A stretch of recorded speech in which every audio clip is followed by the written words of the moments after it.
Okay, hello everybody in California history. Welcome back to the class. I know it's been a little while. Thank you everyone who sent me kind messages and everything. It's been really difficult. I was having a hard enough time, feel like concentrating on work before this happened because the world going to hell. Yeah, I don't know. It's been really hard. My sister-in-law I've known for 20 years, and for that entire time, basically been my sister, a sister I never had. So it's been really tough. But like I said, I appreciate all your kind messages, and I really appreciate all of your patience. You guys have been great with stuff, especially those of you who have not gotten essays back yet, which should be along shortly. I don't think there's anything else I need to necessarily say right now. You have essay guidelines posted up. Yes, there is something I wanted to say. I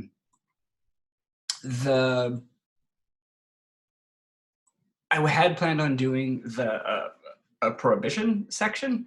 I'm skipping that now since we're a little bit more behind, since I ended up taking a little bit of time off and everything. Especially my CSU East Bay students, classes ending sooner than the Santa Rosa students. So I'm just not going to do that section. After this, I'm going to jump forward to World War II. That's really important to cover for changes in World War II. Then we'll talk about urban life in California cities in the 1950s and 60s. Talk about the Black Panthers. That's where the class will end for the CSU students. I'll probably have a little extra time left over for with the Santa Rosa students. You guys are on for at least an extra week, like an extra week and a half. But we'll see at that point what we're going to do. Maybe I'll go back to Prohibition. I also have a Charles Manson lecture that I could go back on, Charles Manson, and kind of about the hippie movement and stuff like that. So I don't know, you guys figure out what you would rather have: prohibition and gambling chips off the coast of California in the 1920s and 30s, organized crime, mafia, all that kind of stuff, or Charles Manson, the hippie movement, a little bit into the LA entertainment scene that connects to and things like that. So I don't know, you guys could, I'll go with whatever you all would rather have. But I still have to finish this lecture on immigration and xenophobia and eugenics. Last week I had posted the first half of this lecture, so I'm just going to skip past all that stuff right now, of the KKK and everything, and get to the next section, which is related but just a little bit more different. So I'm going to begin with this Panama Pacific International Exposition in San Francisco in 1915. It might seem sort of unrelated at first, but this was a huge event. After the 1906 earthquake, this was supposed to be a thing to reintroduce San Francisco to the world. 9 years later, they'd rebuilt and saying, hey, we're open for business. We're a world-class city. We're ready to show it again. There's also the Panama Canal had just opened up. So that's why we got the Panama Pacific. So it was a big deal that, the Pacific Ocean and cities along the Pacific, on the Pacific coast, where now it was a lot easier to get to than it had been in the past.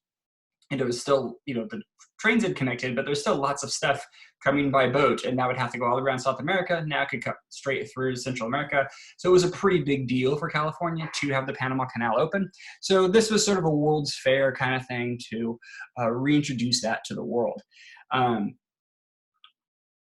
with this, they had actually made all the Marina District. I'm sure you've all been to San Francisco. You've all surely gone into the Marina District. It's the area where, if you're driving like from Marin County into you go over the Golden Gate Bridge, the first neighborhood that you come into. Like you go through the Presidio and then you go into the marina.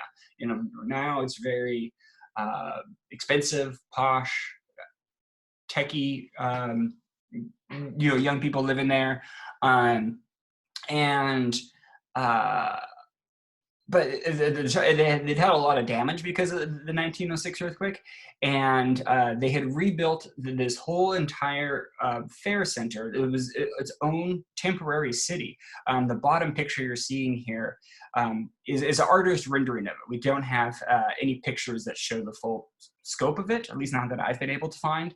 But they basically made this temporary city, you know, that would just be there for a year, and invited people from all around the world to come to this thing. And then they would tear the whole thing down. The only thing that remains there is there's the dome on the right-hand corner, the bottom right-hand corner of that picture. You see this big dome. That's still there today. That's the Palace of Fine Arts, which may be a beautiful spot to, you know, to go visit. And it gives you an idea, like that's really big. It's really tall. That's you know, that's giant. So that gives you a sense of how big the rest of this city was and how tall it was, and just to tear the whole thing down. It was sort of a thing at this time. They would do things like this because they could, to show that they could. It was, you know, there was this age, this progressive era they had been in for some time. You know, through the 19th century, there was the Gilded Age, where there's all kinds of corruption, but it was very strong business, very strong industry, all kinds of technological marvels coming up in the 19th century. Now in this new era, all those technological marvels are still, you know, being made, but now they're trying to be, you know, they're trying to reform government. They're trying to reform humanity itself. You know, the church, you know, there's very much this idea of looking towards the future, this bright new world. You know, science can fix everything. Is all, you know, we need to do is, you know, figure out the science of something, and, you know, and engineering, and we can build and do anything. And there's a reason I'm talking about this. There's no accident that science fiction was created in this era. And science fiction, you know, nowadays we have this dystopia science fiction of like, oh, the horrors of technology gone crazy, you know, Black Mirror and things like that. But science fiction was first being like, look at all the amazing things science can do. H.G. Wells, you know, like sort of the marvels of you know, human engineering kind of thing. And that was very much the era of this. And so you would come to this type of thing, and you would see, they would have all these conferences talking about this stuff, like how to make better, you know, how to make the world a better place, how to do good governance, how to get corruption out of politics, how, you know, like, you know, better work through charity, you know, like,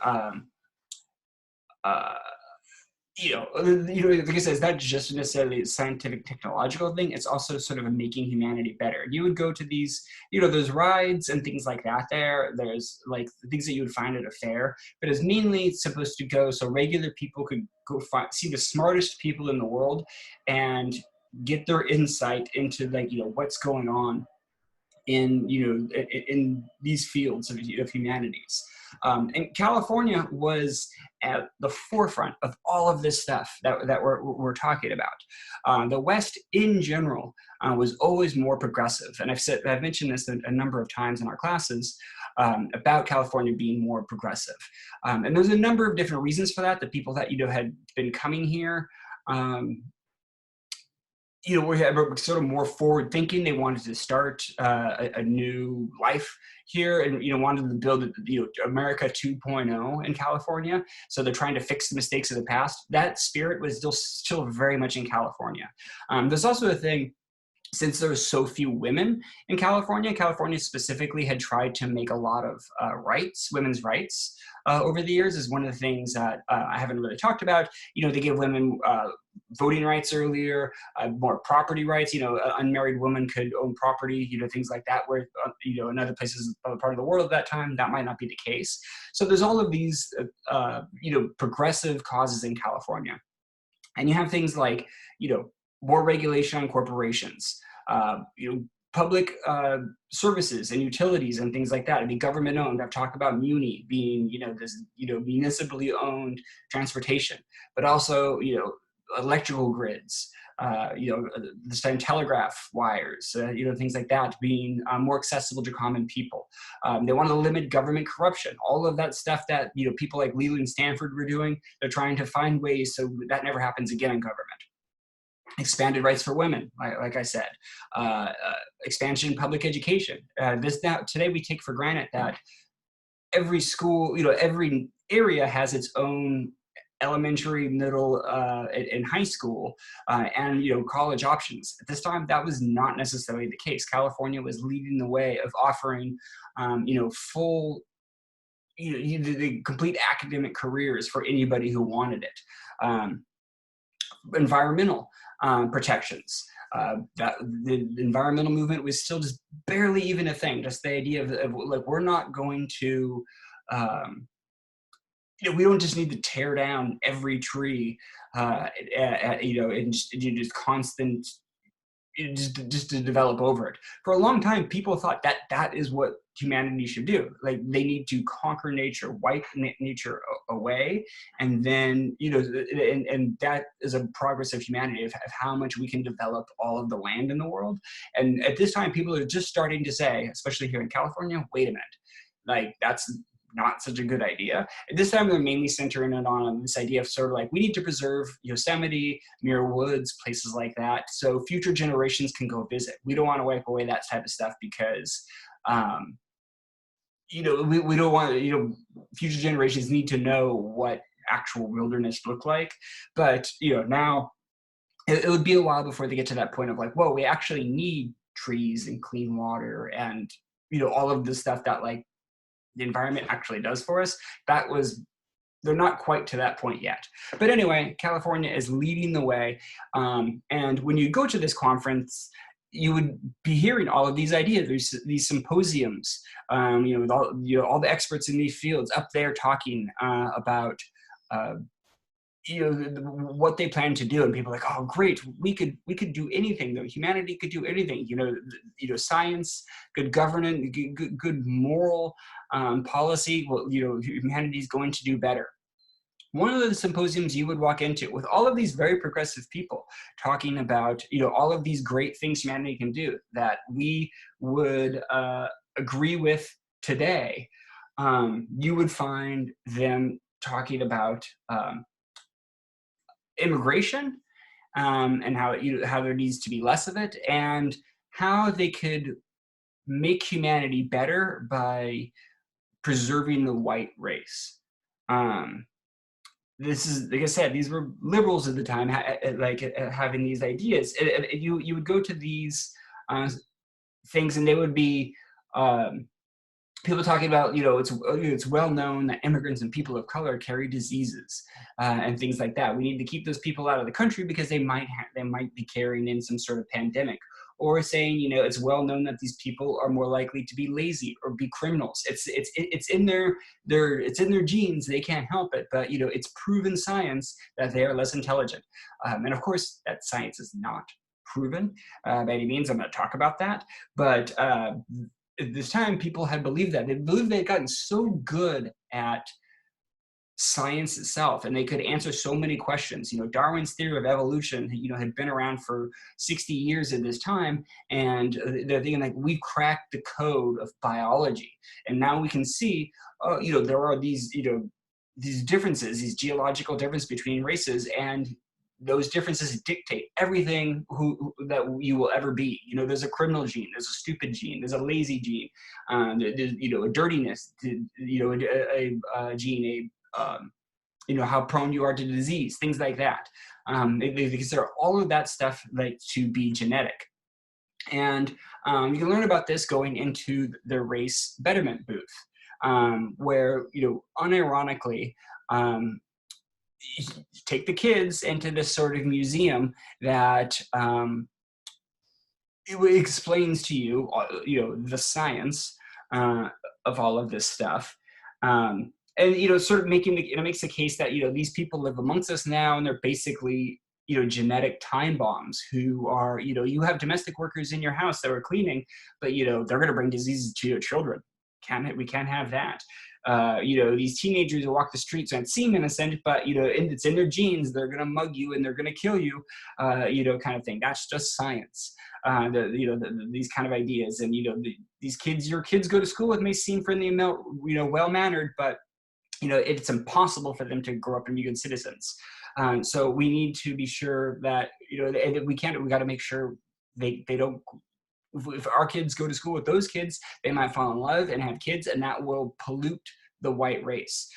Much of this is about the idea of losing whiteness, and seeing that'll be the downfall of white civilization, which is the downfall of all of humanity. When the last time I talked about the Immigration Act of 1924, that was explicitly said, we need to do this to preserve the white race. At this time, nobody thought twice about saying things like that.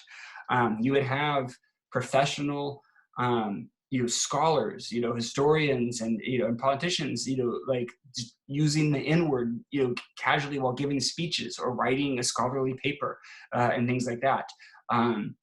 The word racism itself had only been around for, barely even a decade, when this thing came around. People were totally would totally write things like this. So you'd go to this race betterment booth, which was sponsored by a guy named John Harvey Kellogg. And yes, it is that, Kellogg. Kellogg is not, doesn't have a lot of connections to California, but he is the kind of the progenitor of what will become the eugenics movement. I'll explain more about eugenics in a second. But he was the guy that put a ton of money into making eugenics a thing. So about Kellogg, he was a doctor who ran a sanitarium in Michigan, Battle Creek, Michigan. And sanitariums at that time weren't necessarily just for crazy people in the way we would think of it, or people with mental illnesses, I should really say. They were like anybody with any sort of long-term illness would go there. And a lot of those people would have, it's physical illnesses. A lot of people with like stomach problems, they can't digest food. And Kellogg, as the director of this sanitarium, the whole reason he invented cornflakes was because he had all these people with stomach ailments and they couldn't digest regular food. So it's something that's easier on the belly. And he invented it just for that. And his brother had the idea like, hey, we could sell this, widespread. And this time breakfast was like in the morning, put a tub of lard or, big scoop of lard in the frying pan, and then, throwing some meat and some other stuff on there. But, you're starting with the lard, and it's heavy stuff, starting the day. When Kellogg's, cereal came out, and this new thing, people loved it. It's like, oh, this is a much easier way to start the day, and it's much easier on the digestion. So Kellogg becomes very, very rich, and he's going to be able to use that money to fund his pet projects or his sort of his beliefs. Because the other thing about Kellogg, he's obsessed with cleanliness, and he'd wear white suits most of the time. So as he's doing his rounds at the sanitarium, so if it would get even the slightest amount of dirt on there, he'd be able to see it and then change his clothes immediately. So he's very sort of anal retentive, probably a little bit OCD with that. He's also really obsessed with sex, and that he hates it. A lot of the people that he was treating there had venereal diseases like syphilis and gonorrhea and stuff like that before these things were necessarily treatable. And he was always like, he'd bring that up as a thing about how, sex is the source of all of these problems. But, he would bring that in, not just to like, oh, you shouldn't do this stuff because it's, because you might catch a venereal disease, don't have sex with someone you shouldn't because of venereal diseases. He thought all sex was sort of morally, it was bad for your soul, morally corrupt you. He believed, even in a marriage, the only reason to have sex would be to procreate. He wasn't just talking about like outside of marriage sex or premarital sex. He's talking about even in a marriage, a couple should only copulate like 2 or 3 times in their entire life for the purpose of producing children. He was married, he had kids himself. They were all adopted. I think there's every reason to believe that John Harvey Kellogg never had sex his entire life. And he even developed a procedure that he thought, especially masturbation, would ruin you, it would corrupt you.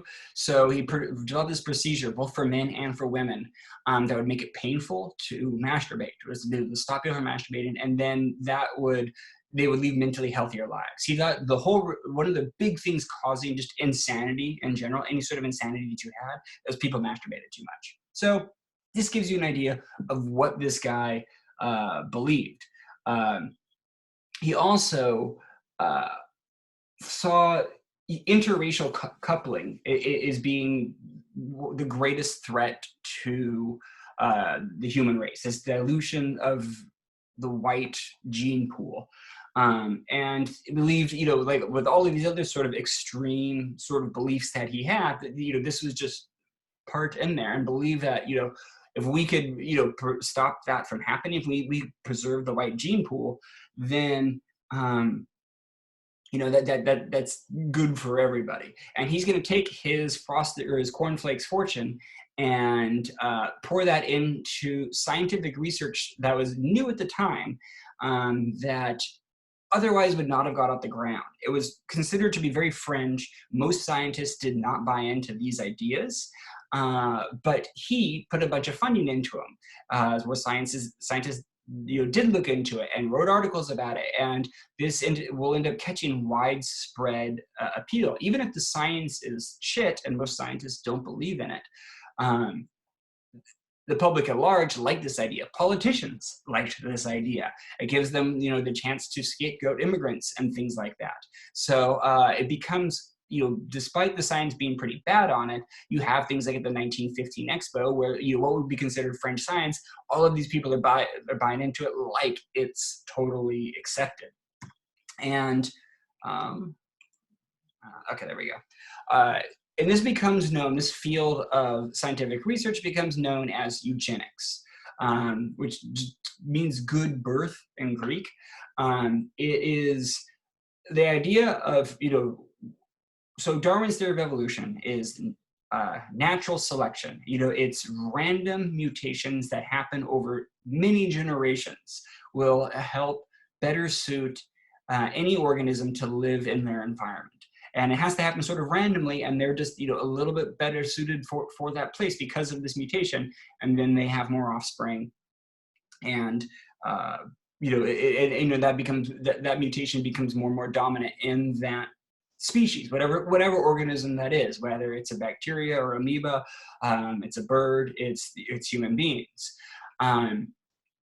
Artificial selection, which eugenics promotes, is they're going to put their use the brilliant genius of humanity to help guide that. We don't need to wait for random mutations and things, because we can see where, we can see, we know who's got the good genes and who's got the bad genes. So if we have people only breed with good genes, they will make better people. Make sure, not necessarily, they're not to the point yet of saying people with bad genes need to die off.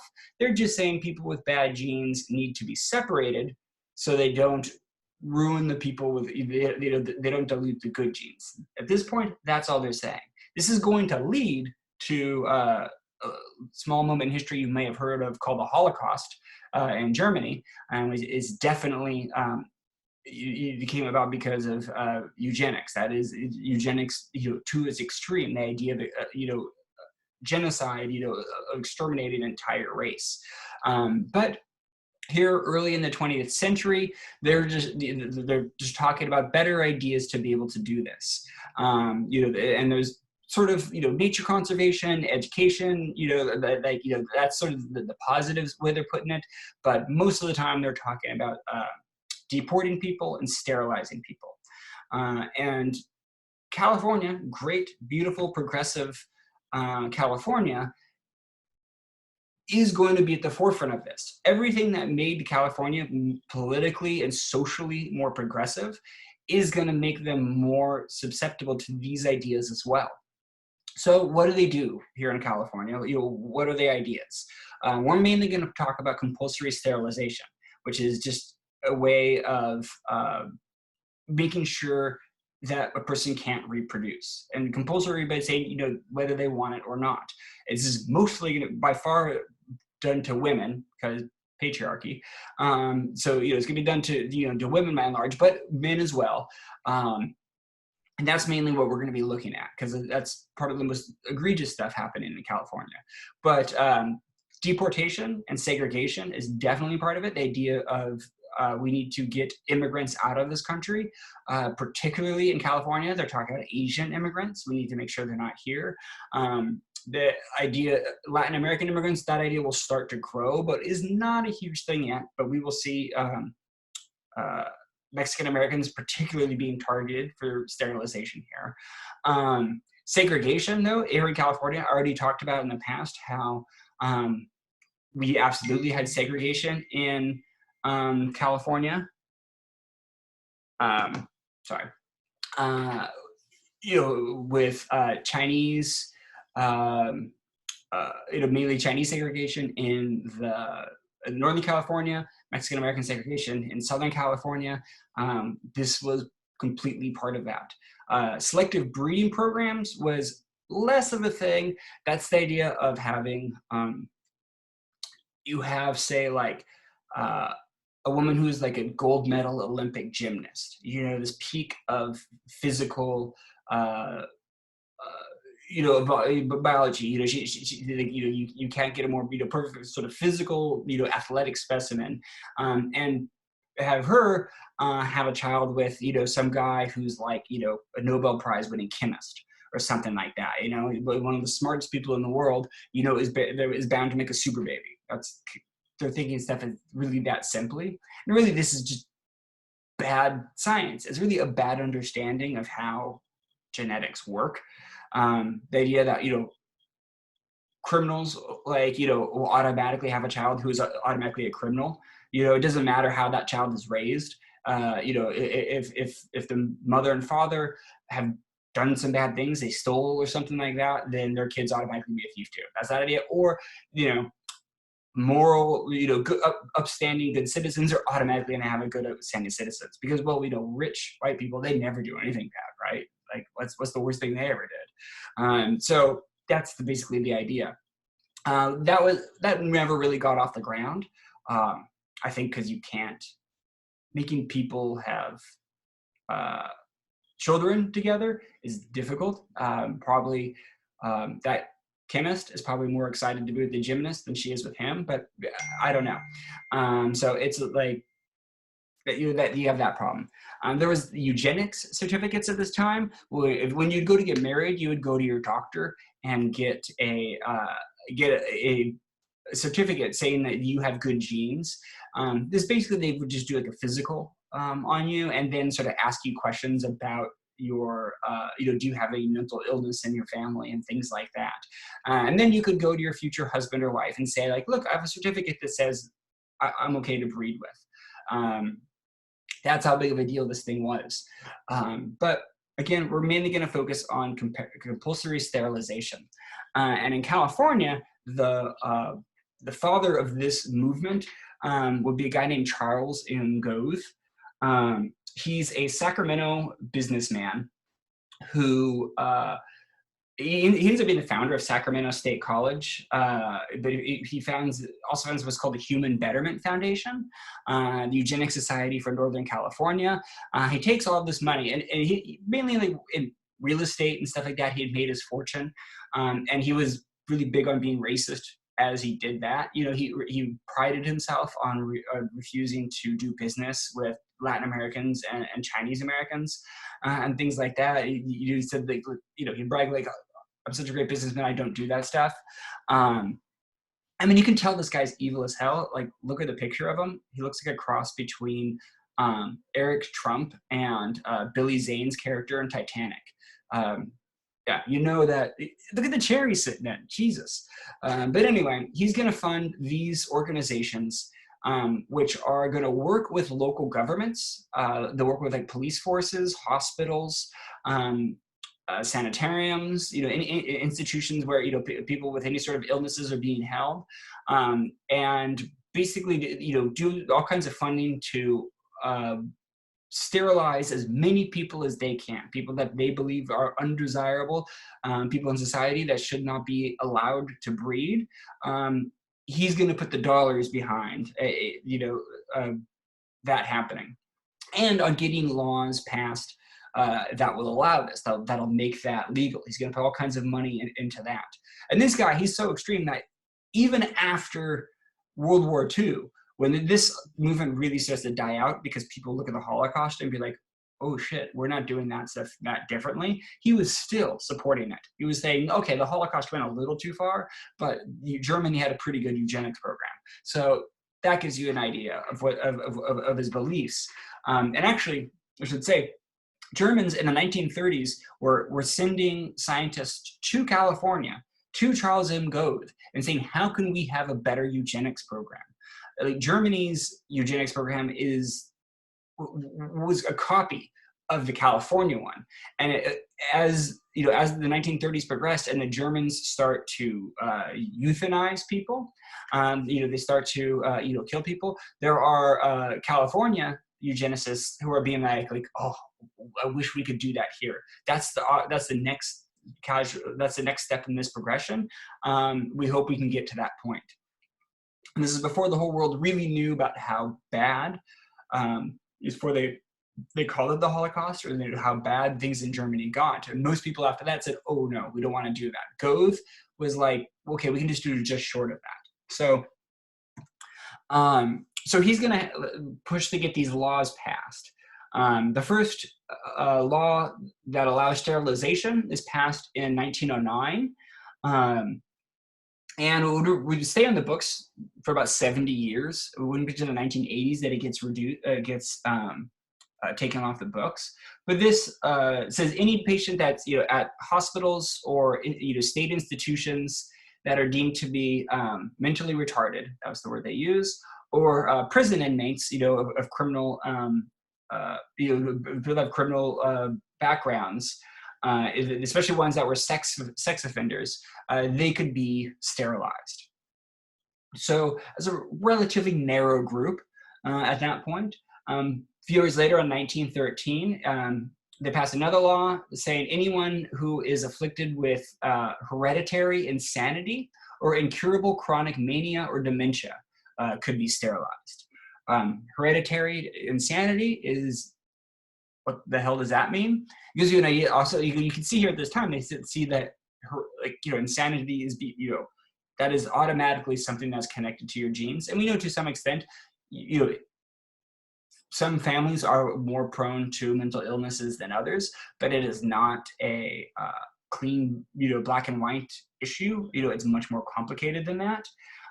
So this, you know, basically leaves it up to the doctor to be able to say, well, this person has, you know, chronic mania, which again, what's that mean? Or hereditary insanity. And therefore, I'm going to take away their ability to ever have children.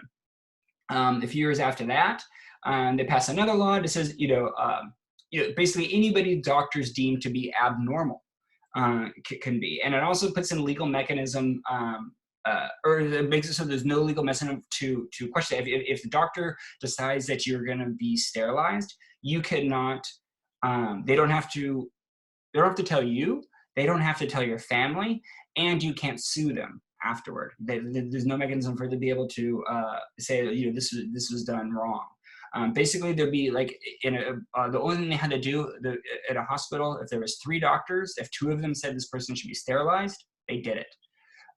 So most of the people that they nominated to be sterilized would be. And I should say in a lot of cases, you know, I don't understand enough about human anatomy to know how these procedures work all the time. There's different ways to do it. You know, there's tube tying and things like that. There's ways to make you be able to make that permanent. You know, as a sort of less invasive, down to full hysterectomies. At this time, a hysterectomy is incredibly invasive and brutal procedure that takes a very long time to recover from. But that was done. There's also chemical hysterectomies. People could be injected with something that would basically make a woman's uterus just liquefy. I think is the best way to put it, and run out of her.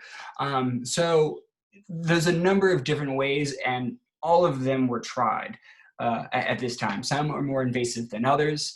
Certainly people died from these procedures, not in massive numbers, but you know, they definitely did. So one of the places that sterilized almost more people than anyone else was the Sonoma State Home. And this has particular relevance to my students up in Santa Rosa, but I would teach this at East Bay anyway, just because it's one that I know about. It was the biggest state home, basically a sanitarium, long-term hospital care for people in California at the time.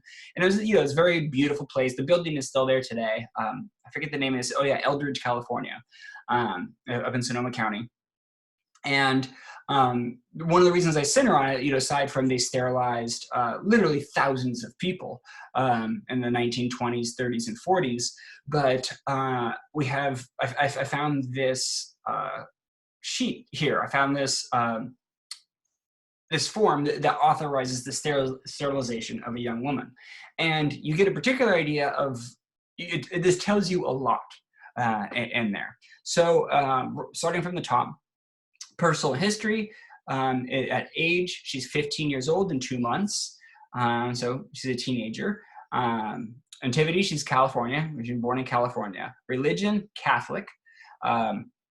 Just the fact that on this top line of the information that they need to be considering, that the fact that her religion is Catholic really tells you a lot.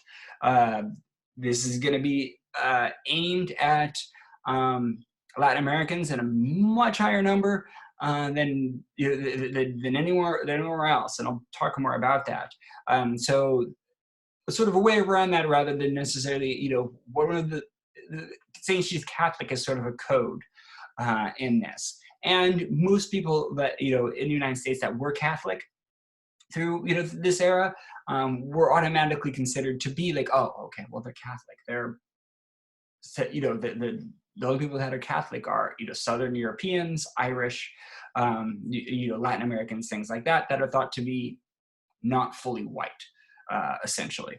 So she's Catholic. They don't have anything for her education here. She's single, female, and she has no children. Clinical history, it has when she was admitted. We know this is in 1943. Present diagnosis, history of emotional instability.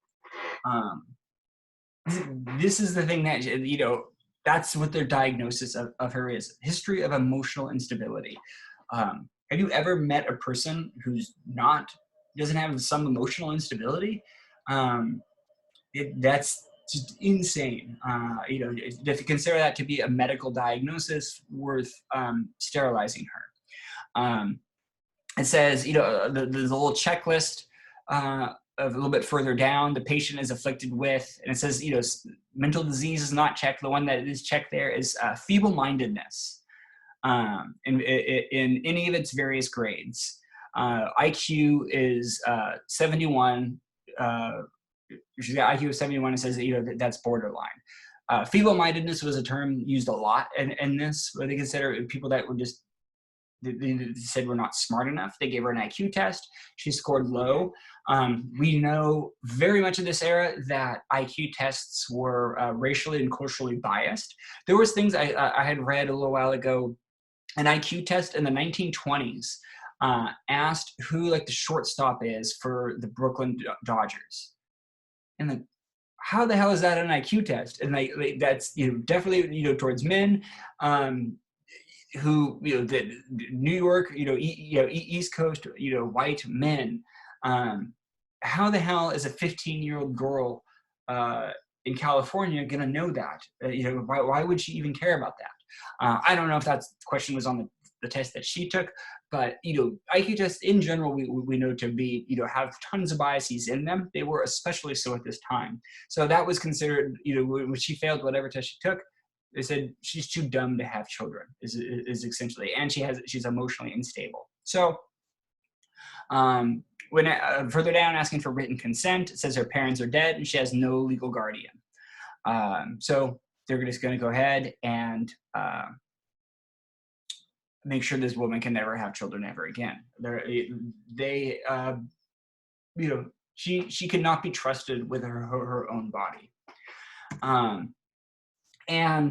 Like I said, Latino women were by far the biggest, largest group that was sterilized. Let me say I have it in here. Looking back on records of who was sterilized in this era, many records were destroyed, especially after World War II. People didn't want to be associated, so lots of records were destroyed. So we only have partial records, but we know 80% of all of the people sterilized had Spanish last names. So, or Hispanicized last names. So, that tells you a lot right there. 23%, Latino men were 23% more likely to be sterilized. Latino women were 59% more likely to be sterilized than non-Latino women. In Los Angeles especially, this is another of those things we kind of didn't know at the time that this was going on, but, we find out later, through records. The Los Angeles Police Department was working with the Human Betterment Foundation, Charles M. Goad's organization, to sterilize young Latino women for anything, and they would do it in the booking procedure. So essentially, what would happen if you were a young Latina woman who's on the street in Los Angeles? The police could arrest you. They would say, like, if you're not accompanied by a male family member, then you are automatically suspected to be a prostitute, which is illegal in California at this time. Of course, why would a young Mexican-American woman be walking down the street by herself unless she's a prostitute? That's the logic to this. So these women would be arrested, brought to the police station. They're booked, given a medical I'm blanking on the word, medical examination. They were in a medical examination, just, and not a lot of times they would not even be told, almost never were they told what was happening to them, as part of this examination, especially men at this time, just it is their right to go up in there with women, in this examination. And while doing that, these women would be sterilized. It might be through an injection, it might be through a small incision, something like that, and then sent back onto the street and released. A lot of times they would not be charged with anything, of course, because they didn't actually break a crime. This was a matter of just picking people up, getting records on them, and sterilizing them, sending them back out. Like I said, a lot of times these women wouldn't know. There's a story of a woman named Mary Franco who ended up, and this woman was actually in a state institution at 14 years old and sterilized, but she wasn't told. Later, her records were found. The reason she's sterilized was feeble-mindedness tied to social deviance. And she didn't know she couldn't have children. Her future husband, her and her future husband later, when she was in her 20s, she got married. They kept trying to have kids and couldn't. Finally, she went to the doctor, and the doctor inspected her and said she was butchered. That was the word he used, was she was butchered inside. Her husband, great guy, then he left her because he said, you know, if you can't produce children, I don't want to be married to you. She never remarried, and, you know, was basically a broken person. You know, it was depressed for the rest of her life. So this is one example of somebody. But yeah, there's plenty of these things of women, like I said, being picked up and not even knowing what happened to them. Apparently, one of the reasons that you can be sterilized, you know, after being picked up by the LAPD, literally they put on a form, you have a Mexican mentality. That was enough to do it. I mean, that's just, it's really not trying to hide any of the racism whatsoever. That's like this doubling racism. So, are we out on time here? This goes on much longer than you would think. I thought I had another slide for, yeah, I guess I don't. Like I said, it dies down quite a bit after the World War II, and after, you know, what happened in Germany becomes more apparent, but it definitely still goes on. The Human Betterment Foundation, also like the Ford Foundation, the Rockefeller Foundation, all of these, you know, like, you know, rich, you know, supposedly charitable organizations had offered vaccines to Latin American women, not in the United States, but outside of the United States. You know, the idea of we're going to give vaccines to all of these people, you know, throughout, you know, Central America, and a lot of those sterilized people. And they were told that, like, this is a vaccine we're giving you to, you know, for polio, things like that. And that would happen. And again, I'm not anti-vaccine at all. But there have been in the past, you know, as far as I know, that didn't happen in the United States. There have been in the past the vaccines that have been weaponized in that way. But that was in the 1950s and 60s outside of the United States. There was, and you have what in every part of the country, whatever group of people were, you know, considered to be undesirable. Talking this much always makes me burp. Where the people consider undesirable, you see that group targeted. There's a case of in the 1950s of an 11-year-old girl in Oklahoma, a Native American girl, who was given a vaccine that had made her bleed, and she found out later that they had given her a chemical hysterectomy. You know, she didn't know. She's 11 years old. It's just crazy. In the South, African American women were particularly targeted even in the 1950s and 60s and 70s. African American women thought they were getting birth control, would be getting some that would permanently sterilize them. And here in California, in the 1970s, there's this case, famous, that you're seeing on the screen right here with, and this is turned into a documentary, which I still haven't been able to get a hold of, this No Mas Babies.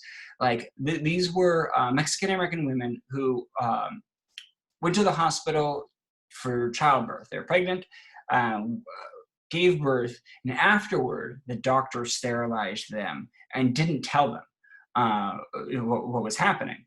And they were, you know, then they're never able to have kids. Nobody knew that this had happened until one of the doctors had smuggled out the information out of the hospital and gave it to a civil rights lawyer, who then sued the hospital, this University of Southern California Medical Center, which is still a hospital today. I don't know anything about them now. But they sued on behalf of these 10 women, saying, you know, this is done without their consent.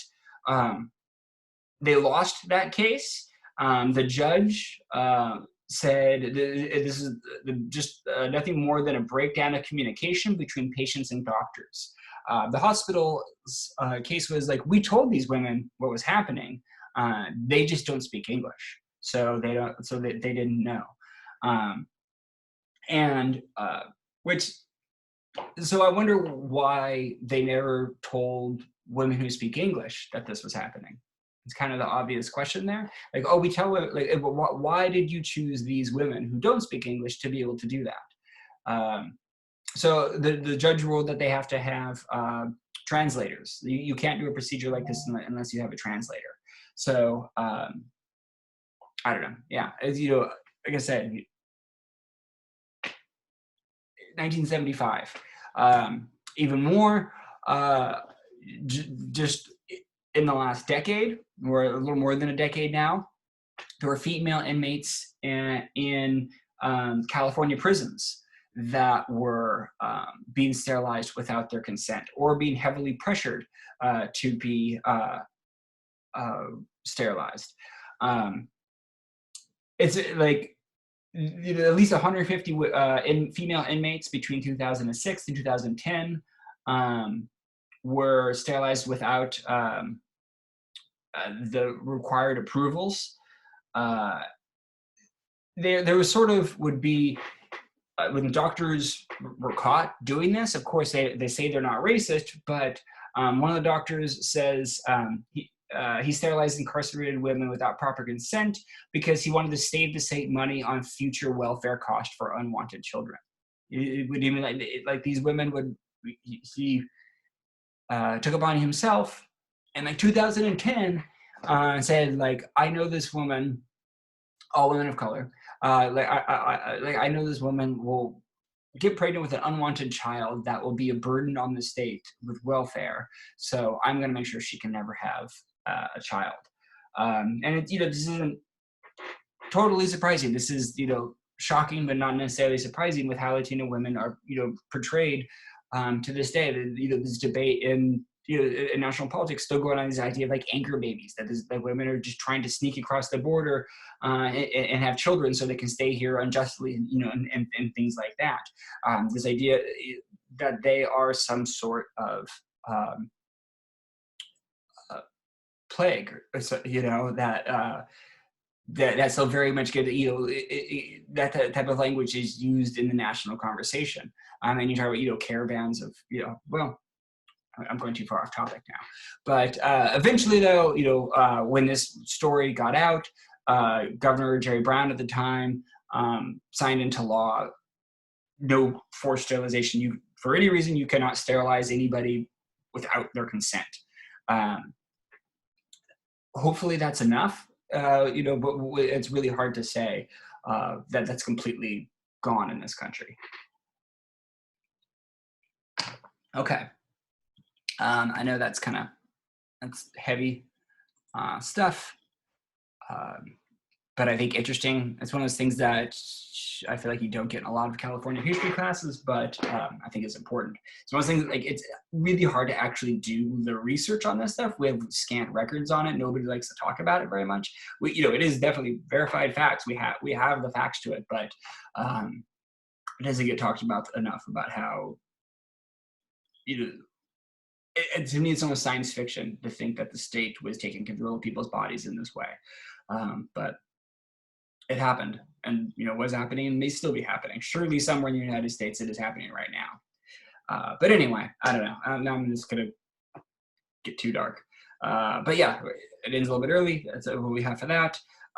Next week I will begin World War II and actually see things for the most part getting a little bit better as far as race relations go in California, as long as you are not Japanese American. Okay, I'll talk to you next time, guys.